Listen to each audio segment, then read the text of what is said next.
पती पत्नीचं नातं हे जन्मजन्मांतरीचं असतं असं म्हणतात। लग्नात सप्तपदी घेताना पती पत्नी हे एकमेकांची साथ देण्याचं 7 जन्म एकत्र राहण्याचं वचन देतात। या नात्यात प्रेम, आदर आणि सगळ्यात महत्त्वाचा असतो तो एकमेकांवरचा विश्वास।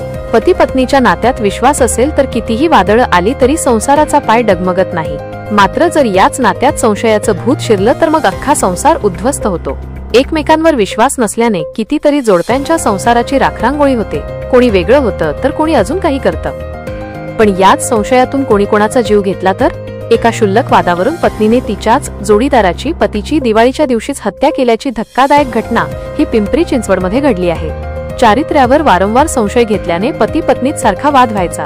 कालच दिवाळीचा शेवटचा दिवस होता तरी त्यांच्यात आधी संध्याकाळी आणि मग रात्री पुन्हा वाद झाला आणि त्याच वादानंतर रागाच्या भरात पत्नीने तिचीच ओढणी वापरत पतीचा गळा दाबला आणि त्याची निर्घृणपणे हत्या केल्याचा अत्यंत संतापजनक आणि तितकाच क्रूर गुन्हा उघडकीस आला आहे।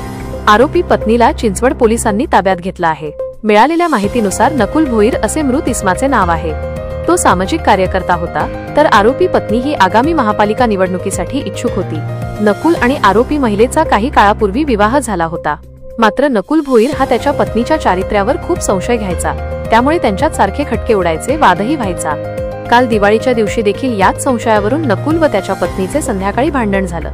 तो वाद मिटतो न मिटो तोच पुन्हा त्याच कारणावरून रात्रीही ते एकमेकांशी पुन्हा भांडले आणि त्याच वादात पत्नीने तिचीच ओढणी वापरत पती नकुलचा गळा दाबला आणि त्याची निर्घृणपणे हत्या केली। हा प्रकार उघडकीस येताच एकच खळबळ माजली।